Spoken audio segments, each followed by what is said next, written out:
And the Srimad Bhagavatam explains that he picked up a stick and, totally ignoring Krishna Balaram, he ordered the gopis to go with him. Very harshly, abrasively, that you are all for me and me alone. And he started, come, go this direction. And they were screaming out, Rama, Krishna, Rama, Krishna. He was out from here. He was chasing them to the north. This is the quality that we are vulnerable to. When a person has great wealth, great influence, we become prone to thinking, I am the controller, I am the enjoyer. And in this case, Srila Prabhupada and our acharyas explain, when you really get in this enjoying mentality, you think that everything is for my enjoyment. And the gopis were the most beautiful ladies in all of creation. And he could not tolerate thinking anybody else except me could enjoy such beautiful ladies. It was his entitlement. You are mine, you come with me. And he was forcing the gopis in the northern direction. And the gopis were crying out, Ram Krishna, Ram Krishna. And Krishna and Balaramji, they said, we will come, we will protect you. And they both picked up big logs and went to chase after ShyamKunda. Meanwhile, as he was already taking the gopis into the forest, like a malicious thief will steal small little helpless calves, that's how he was taking them away. Krishna Balaram came charging toward him. And when he saw them, he realized, I have to get out of here. So he ran away. Krishna entrusted the gopis to Lord Balaram, and he went to chase after ShyamKunda. Meanwhile, Balaramji was pacifying the gopis, and they were singing Krishna's glories. And Krishna chased after. It says they went a distance, but it didn't seem like a distance. And Krishna caught him. And with his fist, now any part of Krishna's body can do any other part, because Krishna is inconceivable and infinite. With his fist, he just punched ShyamKunda on the head, and his head came off. Shri Krishna Bhagavan Ki Jai.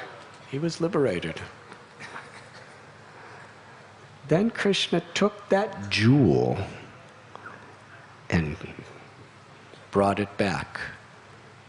And in front of all the Braja Gopis, he presented the jewel to Sri Balaramji, his elder brother.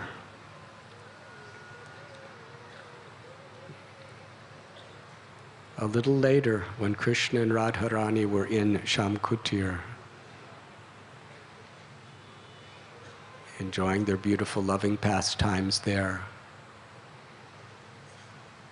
and then some time passed, Balaram gave the jewel to Madhu Mangal to present it to Srimati Radharani. Because even Balaram knew there is no greater way to serve and please Krishna than to give the highest satisfaction to Radharani. So that became Radharani's jewel, which she made a necklace and wore it around her neck, according to our acharyas. And it's a long story we will not get into today, but later on in the Srimad Bhagavatam, that same jewel of ShyamKunda that was presented to Balaram and then to Sri Radharani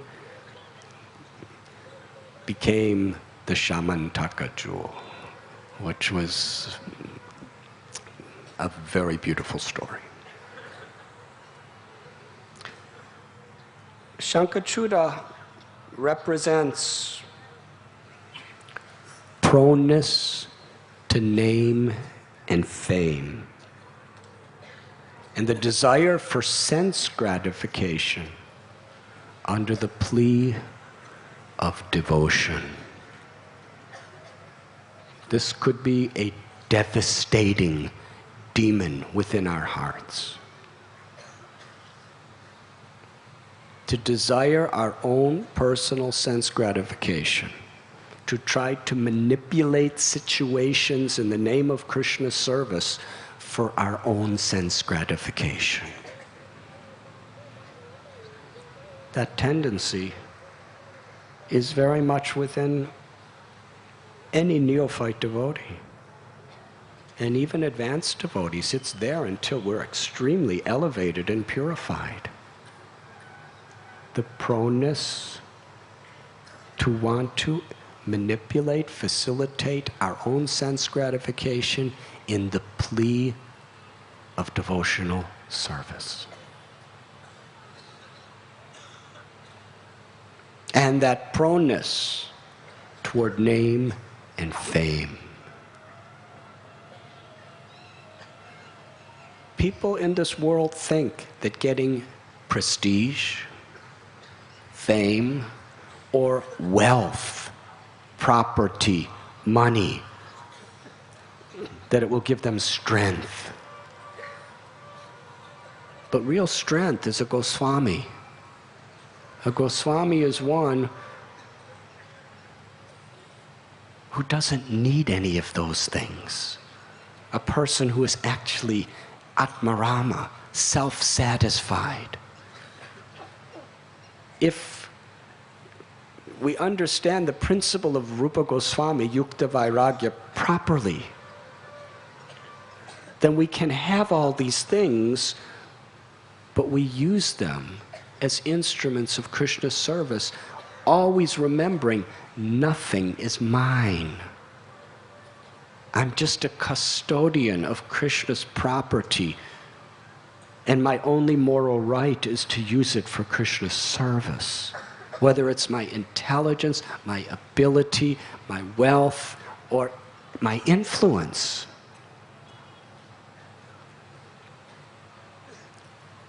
But if we don't have that consciousness, what usually happens is the more wealth we have, the more name and fame we have, the weaker we become spiritually.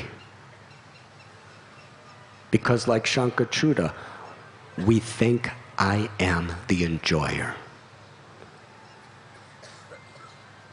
And like Shankachuda, we become envious of someone who is enjoying what we think we should be enjoying, or who we think we should be controlling.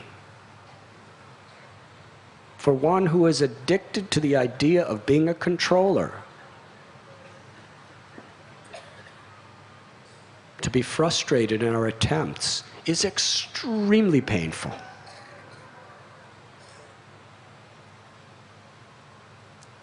Even good advice, it's hard to take.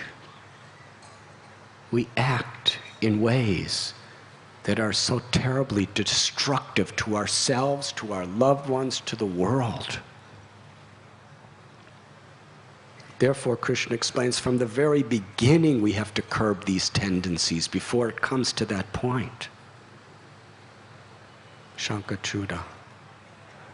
But like the gopis, when our devotion starts getting dragged away by these demons within us for wealth, name, and fame, the proneness to enjoy in the name of devotional service, our own selfish desires, when we find these things happening like the gopis, what did they do?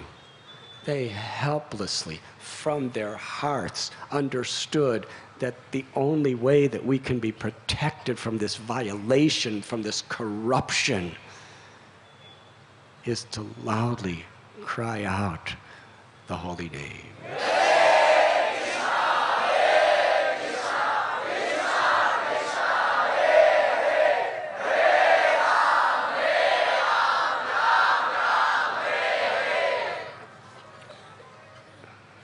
And then Krishna will come, because he's not different than his name. He may come in different ways too. He may come through good guidance of another Vaishnava. He may come through realization and revelation. But ultimately, Krishna,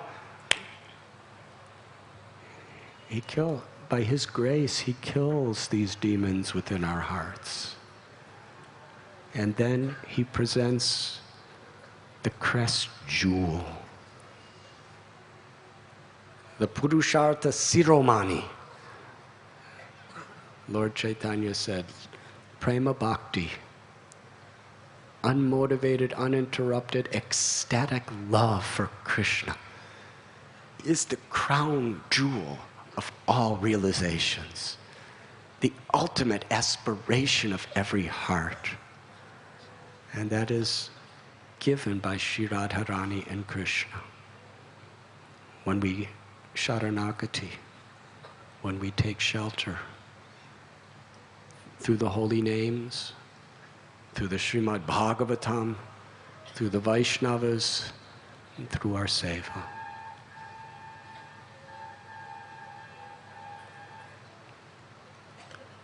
A little down is Gwalpokara, where Krishna and Balaram and Gopas would take prasad. And from there, Krishna would slip away to Sri RadhaKunda to meet with Sri Radha and Gopis.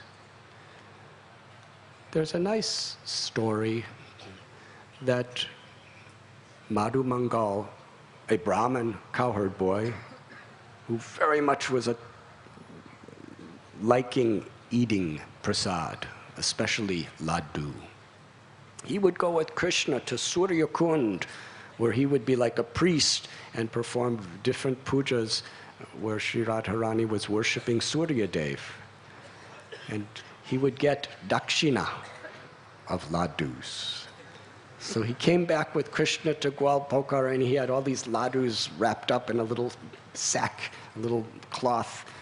He wore it on his dhoti, and Balaram was there, and Gopas, and one of them stole the bag of laddus, grabbed it from him, and he tried to get it back, and before he could even reach that person, he gave the laddus to all the other boys, and the boys were eating it, and he was very upset.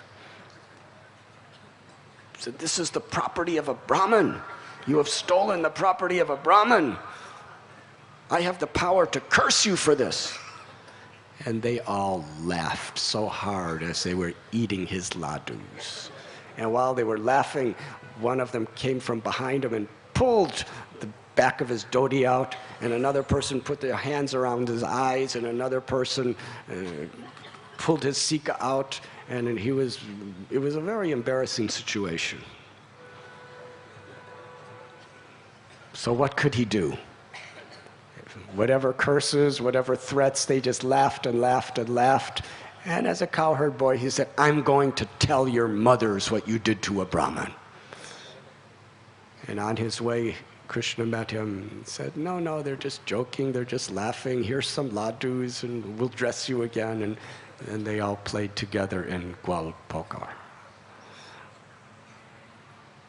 And from there, we come back to Manasi Ganga, where we began our parikrama. I'd like to read, I'll end my little talk tonight, and then we're going to ask some of our special guests to all come on stage and give blessings and words of wisdom to all of you. This is a letter that I recently received.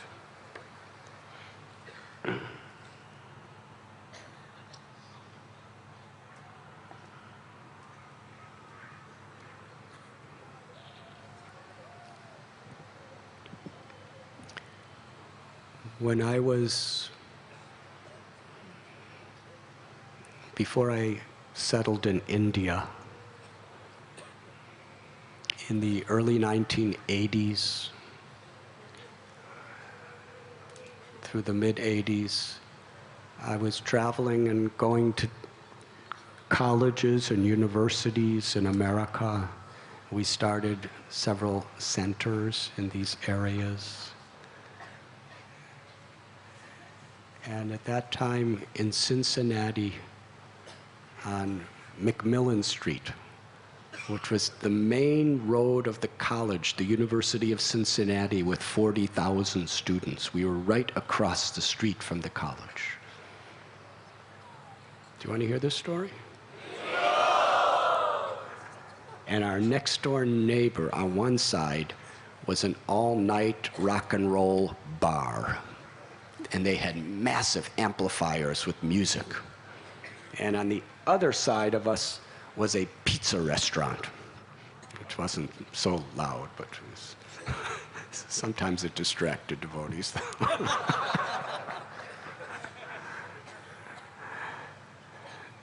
So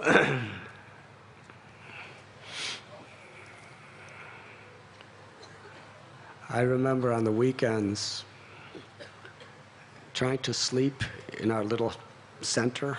We had a temple room and some little ashrams. The music was so loud, and it wasn't classical Vedic ragas either. It was so loud. It was like, this was my realization. It was like trying to go to sleep in the middle of two stereo earphones packed together on full volume. That's how loud it was. But somehow or other, we learned to just chant Hare Krishna and go to sleep. Because that, you can,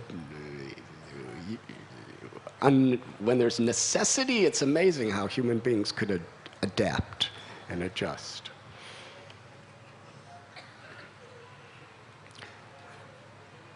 There was one little girl whose family was becoming devotees. Her name was Sonia. And one of my dear god sisters, Hladini Devi,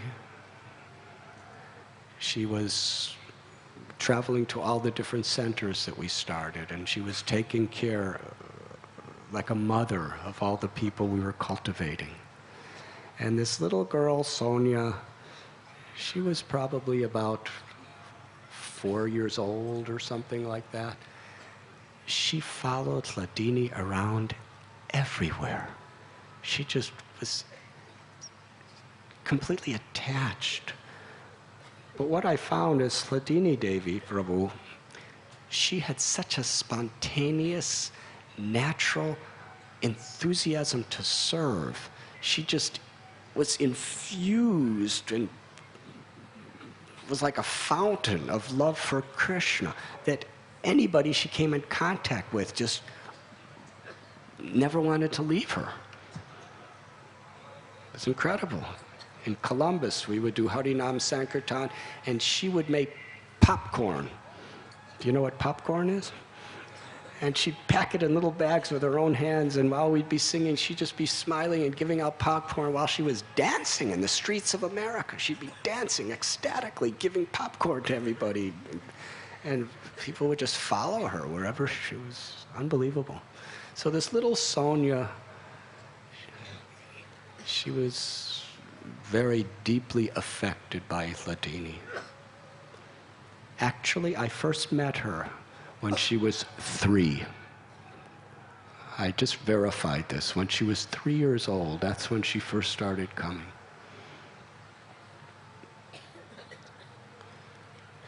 And a little later, Hladini Devi became very, very wonderful in Prabhupada's service in Africa under the auspicious guidance of His Holiness Srila Bhakti Tirtha Swami Maharaj.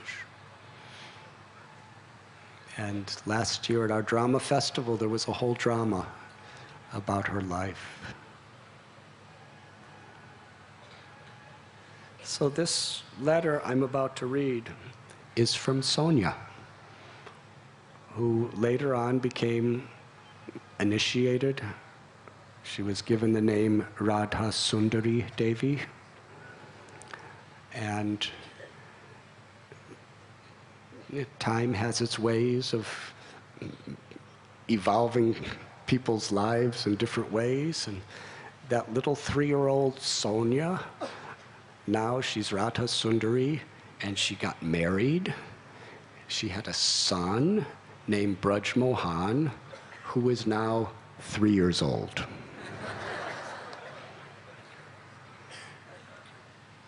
And,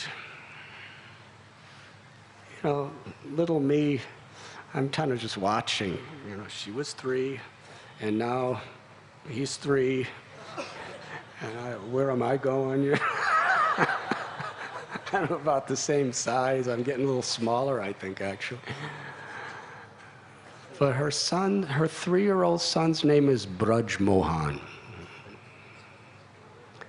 And his father is Ananda Tirtha Prabhu, whose mother is a dear disciple of Srila Prabhupada.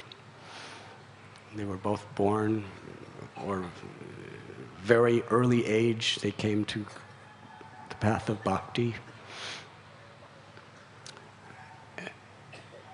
I'd like to share this with you because it says something about what we could learn from even tiny little children. When I read this, it really affected my heart. Are you ready? Thank you.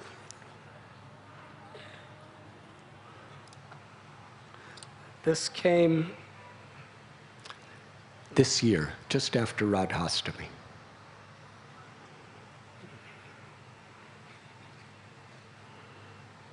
Radha Sundari writes,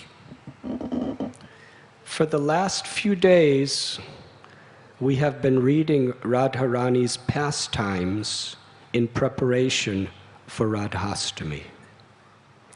One night at bedtime, we read the pastime of Krishna waiting in agony at Kokilavan for Radharani to come. When she did not come, he sent Subal to exchange places with her and send her in his guise. After we read the story and turned off the light, I heard my 3-year-old son, Braj Mohan, breathing deeply and then sniffling. I thought he was congested." Radha Sundari, in her motherly affection, continues the letter. "Then he suddenly burst into piteous crying. In a choked voice, he told me that it was too sad for Krishna to be separated from Radharani. I tried so hard to convince him that they are never separate from each other. And finally he calmed down, only to start crying again after a few minutes, because it was too painful to think of Krishna separated from Srimati Radharani. As I tried to console him, I started thinking about the heartache Krishna experienced in Radharani's absence, and I also started to cry. It was amazing to share that beautiful devotional sentiment with little Braj Mohan. I was just reading the pastimes with my eyes, but he helped me to actually enter them with my heart. What a blessing." Thank you very much.